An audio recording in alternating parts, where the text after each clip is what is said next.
Hi there, and welcome back to Geeky Bat. Today I'm going to continue working on this Lady Deadpool commission.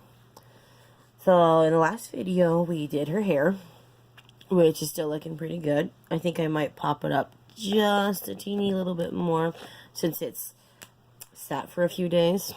So I'm going to come back in with just a little bit of a lighter brown to make sure that my shadows are nice and deep. So if you did not see the video on this last time, we colored Lady Deadpool's blonde hair.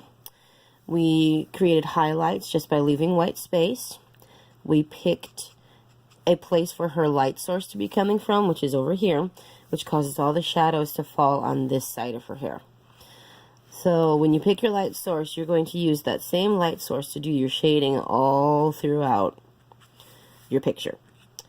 When you get more advanced or you're feeling super ambitious, you can use more than one light source, but there's some tips and tricks to doing that I will put in another video further down the road. I tend to use a single light source because it's nice and fast. It doesn't get too crazy. Alright, I'm going to clip this real quick so I can finish off the top of her pony. There we go. That just breathes a little bit more life into this. Alright. So, all of Lady Deadpool's costume is going to be black and red and brown, just like regular Deadpool's.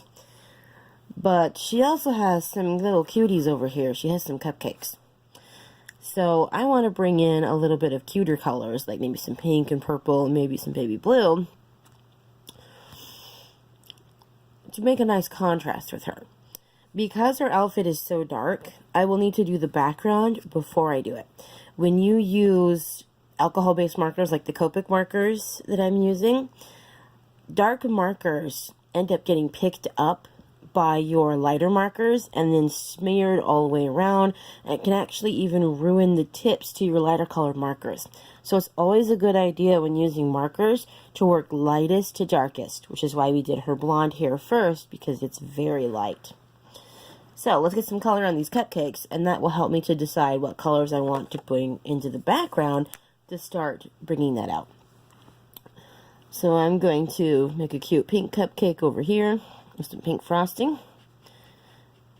Copics are nice for little details like this because they cover fast, and that brush nib also lets you get into the little tight spaces. So, let's see. Let's get a light purple, too. Sorry if my cam's a little shaky. I still don't have a good place to set up yet. Not where there isn't a lot of barking. Because I have a handful of doggies. And they are very enthusiastic early in the mornings on Sundays. I like to film my videos on Sunday morning.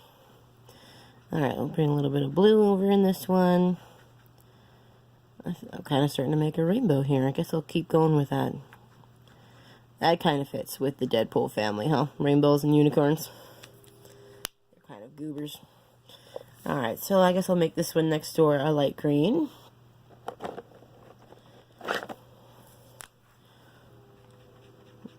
Big marker supply has got to be coming in the near future because we are getting pretty dry. Of I haven't been using my markers quite as often because I'm busy.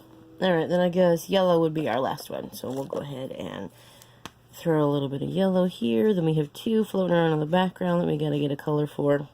I haven't used orange or red, so I guess we'll throw orange and red into the teeny tiny tips that are here in the background. There's red. And where's an orange that's actually working? Yeah, there we go. That'll work. There we go, rainbow cupcakes.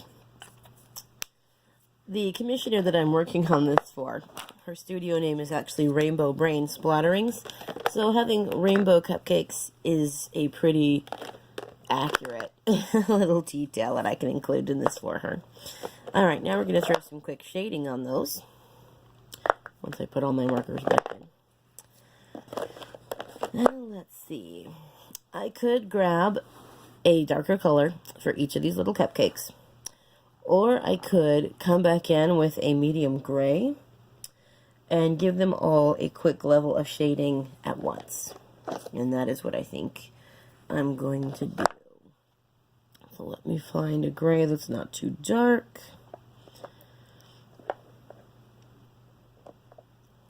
I have to go to my other. I got too many markers laid out in kind of a weird fashion right now. What's this? That'll work. Alright, these are a different set of markers that you can get off Wish and Amazon and a number of other art sites. They are Ohuhu, and there's also a Touchfive and a couple other brands that look very similar.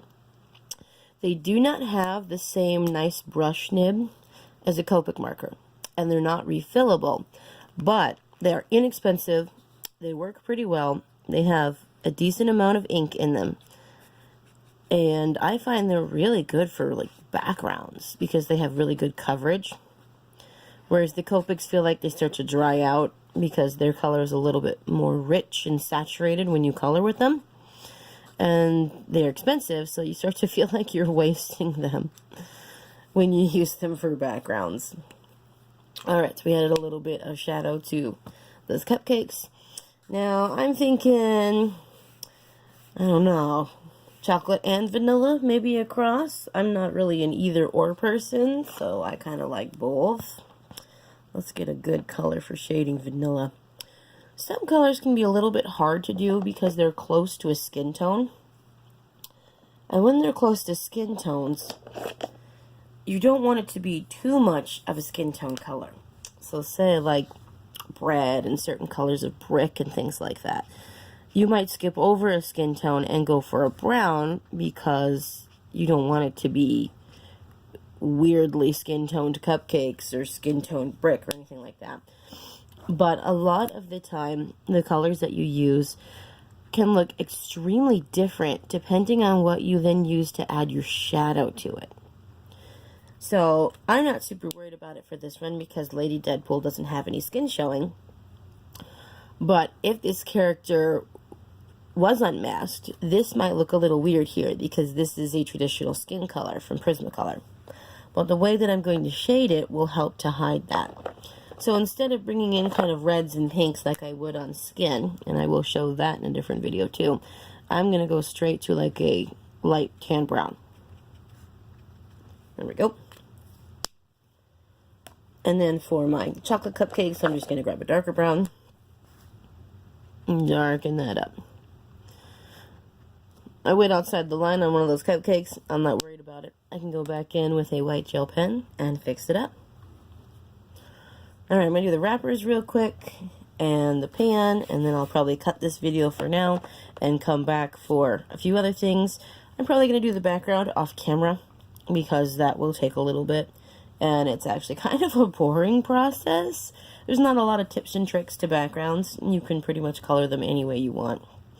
Since she's all about red, I think I'm going to go ahead and give the cupcakes a red wrapper. Ooh, or I could do the Deadpool logo on those wrappers. I think I like that.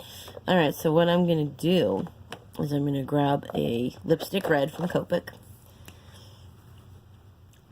And I'm going to start to draw a bit of a Deadpool face on each of these. So I'm just going to put a line down the middle. And again, if I go off my little bit that I'm working on, I'm not worried about it. I have all sorts of tips and tricks that I will show later on how to hide your mistakes. If I stopped every time I made a mistake and restarted, I would never finish any art. So I have just learned to roll with it. Progress over perfection. So if you're an artist that has a lot of trouble finishing anything because you feel like, oh, it's terrible, it doesn't look good, do not let that stop you. There are plenty of ways to hide your mistakes or go back and correct it or blend it back in. You do not have to give up. So please do not. The more you practice, the better you get. And part of practice and progress in being an artist is learning how to roll with your boo-boos. That is a big part of being an artist.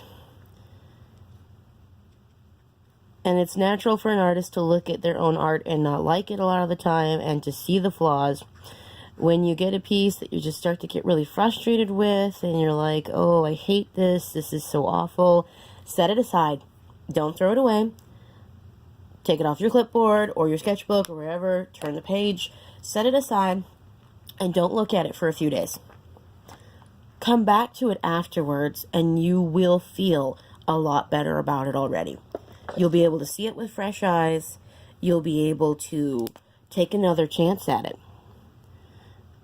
Alright, I'm going to come back in here now and start drawing the Deadpool mask. And the reason I colored this way is so if I'm careful, I can add in the little whites for Deadpool's eyes. Wish I had a zoom on here.